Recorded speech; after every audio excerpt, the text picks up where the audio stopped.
Well, ladies and gentlemen, this is it. This is the moment that we've been waiting for. Today, we get to see the man who came up with this book. Now, most of you people out there who are not military people, you don't know what a rucksack is, but he does, and he's done a lot to help military individuals transition into the corporate world. His latest book is called Rucksack To Briefcase for Realtors. I met him in the most unlikely position, and especially if you're from Houston, you don't know about this. It was snowing. We were at a snowstorm to open a new church. It normally would take me about 45 minutes to get home from there, but that particular day, it was a blizzard. And he gave me a ride to the train, which took 2 hours. In that time, I got to know him, got to understand the kind of person he was, and realized that we had some similarities. So from there, that was in 2000, year 2000. We're talking 24 years ago. But that was in New York. But guess where we are now? We're in Houston, Texas. So who would have known that my best friend would end up in the same place that I am in a whole nother state? So that's just a little bit of how we became friends. But he's been here longer than I have. But he has done something that a lot of people wish they could do, which is write a book. So without further ado, let me introduce to you my best friend, Dylan Raymond. Dylan, huh? Thank you. Yes, sir. Yes, Appreciate it. Hey, I want to take, again, I'm just so humbled that today I have an opportunity, and thanks, Jeff, I appreciate it. Who would ever have thought we'll be in the same city after meeting shoveling snow? But that goes to show quality of relationship is what's most important. But today is the launch of the second book. It's Rucksack To Briefcase for Realtors. And I know you're probably looking and saying, hey, why does this guy have a split uniform? So let me talk to you about what is Rucksack To Briefcase. Well, Rucksack To Briefcase is a term. When I wrote my first book, I was trying to figure out how do I connect with service members, whether it's 4 years in the service, 10 years in the service, 20 years in the service, connect with them that they understand that I know what it's like to be in the military as well as in the civilian. And really when you see this, it is a challenge. All of the time, you hold on to your military uniform and you don't want to let that go, but you have to be able to let it go to get yourself in the civilian capacity. And I think about rucksack. In the military, when you serve in the military, you're carrying a rucksack on your back. It can be 30, 50, 70 pounds. That's hard. Boots, miles that you're walking. So that's the hard part. And then transitioning to a briefcase, it could be now finding how do I fit, how do I get in the culture, how do I make those things work, how do I go through that tough period, because I was a sergeant, I was a colonel, I was a lieutenant in the military. How do I fit in to what's going on? So when I wrote my previous book, it was Rucksack To Briefcase, individuals trying to make it in the civilian sector. And that was very tough. I went through 4 months of unemployment, and it's difficult. You know, I matriculated, I advanced to the top senior positions, and guess what? I couldn't find myself a job when I got off. And so that's why I have committed myself to help service members. So let me tell you, so I was inspired to write this book because in 2020, I was working as a recruiter, and we all know what happened during the pandemic. So company was downsizing, reorganizing, right-sizing, basically cutting positions. So I had an opportunity to get another position, but I said, you know what? I'm gonna take this opportunity, I'm gonna bet on myself. And I'm glad I did. So I found my way into the real estate market. I mean, people ask me, how did you get into real estate? I mean, I like dealing with people, did a little investment, and so while I was home getting ready to make that transition, I said, let me go ahead and take my license.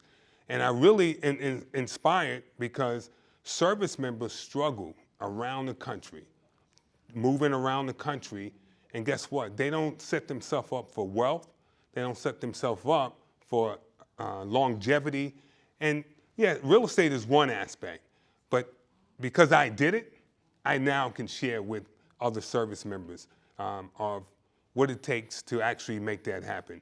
So by inspiring, seeing me go through it, I was able to share that with other information, because guess what?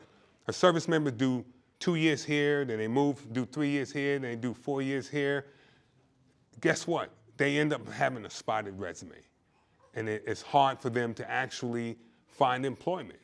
So real estate is an avenue where you can network with individuals, you can travel around the country, you can be in Kentucky 1 year, 3 years, build a house, sell a house, and you can take care of your family. Then you move over to California, you can do the same thing.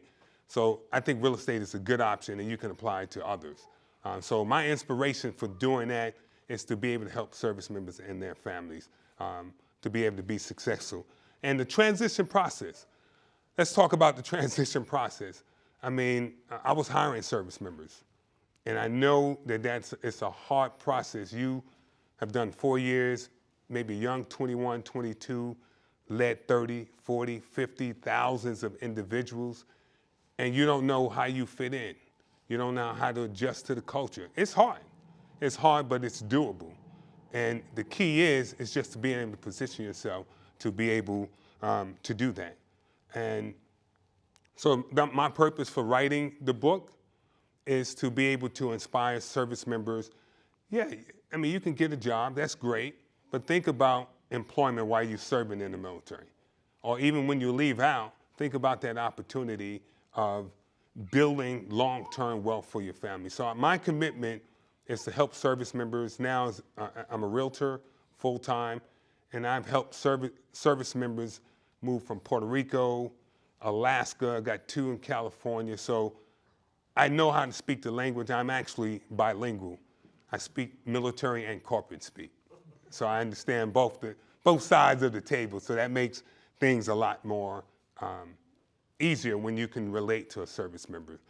So overall, what the meaning behind the book is, whether you go from military to and stay in a career, military to realtor, military to any civilian job, just think that you've got the skill set to be able to transition. We in the military, instead of when they're shooting, bullets flying, we run to the fight and not away from the fight. And so we got to keep that in mind. And the book is going to give you some parallels on how you adjust in the environment. Because if we was deployed, guess what? And the battlefield changed, we don't pack up and leave, we adjust to the market, right? So that's essentially what this book talks about. You don't have to be a realtor, you don't have to go into realtor, but it'll give you a sense on how you can parallel your experience and continue with doing what it is that you're looking to do. So I hope you guys are inspired. You don't have to be military, service members, families, but just be inspired and know that you have opportunities. There's opportunities out there. There's things that you can do that can help you along the way. I did want to read a couple, just some highlights. I don't want to give away it all, because if you haven't ordered your copy of this book, it's tinyurl.com/dial-in pre-sale. And I'll go ahead and make sure I'll sign it and get you a copy. Follow me on social media, Rucksack To Briefcase, and just let's stay in contact. So let me start with the first one. Some things that'll kind of inspire you, encourage you, and may even motivate you to purchase. I've walked a mile in your boots on the path you're about to embark on. I am a fellow veteran who understands the complexities of military services and the challenges that come with transitioning into civilian life. I know the feeling of uncertainty that accompanies leaving the structured environment to the military. I've also experienced doubts about whether my military skills were transferable to a different career. And just know, I don't care if you're counting beans, bullets, driving trucks, you can always transition your experience. I've got a couple more I want to read to you. One of the things that I encourage you to do is seek mentorship. Here's what I wrote. Having a mentor or peer group can provide guidance, support, and valuable insights. Learning from experienced colleagues can help you navigate the ups and downs. Okay? Networking, this is something we definitely got to get better at because we travel around the country, international, and we forget individuals we serve with. But those can be lifelong partners, friends, just like Jeff talked about earlier. So expand your professional network outside of the men and women in your formation. This will enhance your resilience. Having a diverse range of contacts can provide access to opportunities, information, and potential collaborators. Serving in the military allows you to build a national or international network. I've got a couple more. I'm not going to read the whole book to you. Be confident is what it is. Displaying confidence is a crucial attribute regardless of your situation. Whether you find yourself in the middle of a combat zone with bullets whizzing past, submerged underwater in a submarine, or preparing to jump into hostile territory from a C-130 aircraft under the cover of darkness, confidence does not imply fearlessness. Rather, it entails recalling and utilizing the skills and knowledge that we have acquired through patience and application in real-life scenarios. And I'll read this last one. From the front lines to the marketplace. In the military, you've learned to adapt and thrive in high-stress situations. The battlefield may be different, but the principles of confidence remain universal. So these are just a couple of tips I wanted to leave with you and hope you got a better understanding. I encourage you to follow me on social media, Rucksack To Briefcase. I'm on Instagram, Facebook, and just if you have any questions, feel free to DM me. I love the opportunity to respond to you. And again, if you didn't get your copy, go ahead to tinyurl.com/dial-in presale. Thank you for your time, and thank you all for your energy, and thank you all for receiving this launch, being able to launch this new book. All right? Take care.